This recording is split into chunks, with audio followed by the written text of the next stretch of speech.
Prompt Matin, l'essentiel de l'actu tech. Bienvenue dans Prompt Matin, 5 minutes pour maîtriser demain. Ce jeudi 8 mai 2026, l'actualité tech déborde d'innovation et de défis. Au programme, des valorisations records, des percées en IA, des cyberattaques redoutables et une bataille juridique qui secoue le monde de l'intelligence artificielle. Restez à l'écoute pour un éclairage complet. Commençons par l'économie de la tech qui carbure. La plateforme de gestion financière Ramp est en passe d'atteindre une valorisation de plus de 40 milliards de dollars, 6 mois seulement après avoir touché les 32 milliards. De son côté, la start-up Kalshi, spécialisée dans les marchés de prédiction, a doublé sa valorisation en 5 mois pour atteindre les 22 milliards. Et pour le secteur des ressources humaines, Gusto franchit un cap impressionnant avec 1 milliard de dollars de revenus annuels. Néanmoins, toutes les levées de fonds ne sont pas des success stories. Kodiak AI, par exemple, a levé 100 millions de dollars à un prix fortement décoté, entraînant une chute de 37% de son action. Le marché reste sélectif et exigeant. L'intelligence artificielle, justement, ne cesse de s'étendre. OpenAI enrichit son API de nouvelles fonctionnalités de reconnaissance vocale, prometteuses pour les services clients et l'éducation. Google n'est pas en reste et va lancer le 19 mai son coach de santé basé sur Gemini, proposé à 9,99 $ par mois. Le géant américain dévoile aussi le Fitbit Air, un bracelet sans écran orienté suivi de santé, inspiré du succès de Whoop. Et pour les utilisateurs de Mac, Perplexity déploie largement son Personal Computer, intégrant des agents AI directement sur leur machine. Même le monde des rencontres est transformé. Bumble s'apprête à abandonner son système de swipe classique pour intégrer des fonctionnalités d'IA, y compris un assistant de rencontre nommé Bee. Du côté de la cybersécurité, la vigilance est de mise. Ivanti alerte sur une faille critique dans son Endpoint Manager mobile, le CVE 2026-6973, qui permet l'exécution de code à distance et déjà activement exploité. PAN-OS de Palo Alto Networks est également sous le feu des projecteurs avec le CVE 2026-03 Sense, une vulnérabilité donnant un accès root et favorisant l'espionnage. Des chercheurs ont aussi découvert PCP-JACK, un nouveau framework de vol de données exploitant 5 CVE pour se propager à travers les systèmes cloud. Enfin, sur PYPI, des packages distribuent en douce un nouveau malware appelé Zchabot, menaçant les systèmes Windows et Linux. Les groupes cybercriminels comme Shiny Hunter continuent leurs méfaits, allant jusqu'à défigurer des pages de connexion d'école, réclamant des rançons. Poursuivons avec les crypto-monnaies, un secteur en effervescence. La plateforme française Coinhouse obtient l'agrément MICA auprès de l'AMF, une avancée cruciale pour son expansion européenne. Malgré cela, une vulnérabilité a été révélée dans Bitcoin Core.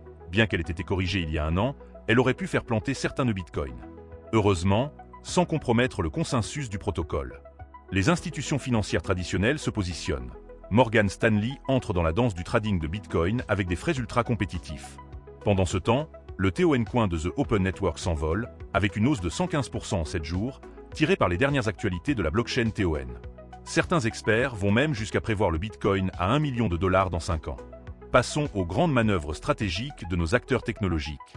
Doctolib confirme sa position de géant européen de la santé en rachetant son équivalent au Royaume-Uni. De son côté, Disney envisage sérieusement de créer une super app unifiée pour centraliser son expérience utilisateur, une initiative portée par son PDG Josh D'Amaro. Dans l'aéronautique, LA220 d'Airbus, malgré des avions cloués au sol, reçoit un souffle d'air frais avec une méga commande de 150 appareils d'Erasia. Et AMD muscle son offre pour l'IA avec le lancement de sa Radeon Instinct M i350P, un GPU puissant au format PCIe 5.0.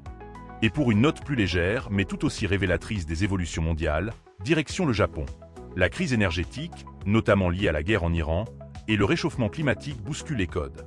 Le gouvernement nippon encourage désormais les employés à porter des shorts au bureau. Une mesure impensable il y a peu, visant à réduire la consommation d'énergie en période estivale. La fin d'un code vestimentaire strict et le début d'une nouvelle ère de flexibilité? Cette révolution, qu'elle soit dans nos armoires ou nos ordinateurs, nous amène à notre sujet de fond. Plongeons dans l'une des sagas les plus intrigantes de la Silicon Valley. L'affrontement juridique entre Elon Musk et OpenAI, c'est le feuilleton du moment. Elon Musk attaque Sam Altman, l'accusant d'avoir trahi la mission originelle d'OpenAI, censée être une entité à but non lucratif pour le bien de l'humanité. Le milliardaire dénonce une gouvernance opaque et une course au profit, loin de l'esprit initial. Ce procès met sous le microscope l'équilibre délicat entre innovation, éthique et modèle économique dans le monde de l'IA. Les enjeux sont colossaux, potentiellement des centaines de milliards de dollars, mais surtout la définition même de l'intelligence artificielle générale et de son rôle futur dans nos sociétés. Dans ce contexte, on note d'ailleurs une ironie. Anthropic, concurrent direct d'OpenAI avec son iCloud, vient de signer un accord avec SpaceX l'une des entreprises d'Elon Musk, pour accéder à la puissance de calcul de son centre de données colossien. Une alliance stratégique qui montre la complexité des relations et des alliances dans cet écosystème ultra compétitif. Ce procès pourrait bien redessiner les contours du développement de l'IA pour les décennies à venir. C'est tout pour cette édition de Prompt Matin. Entre les prouesses de l'IA, les défis de la cybersécurité et les enjeux économiques, le monde de la tech ne s'arrête jamais. Rester informé est la clé pour naviguer dans ces eaux en constante évolution. Un grand merci à nos collaborateurs pour leur travail d'analyse essentiel. Excellente journée à toutes et à tous, et à demain pour une nouvelle dose d'information capitale.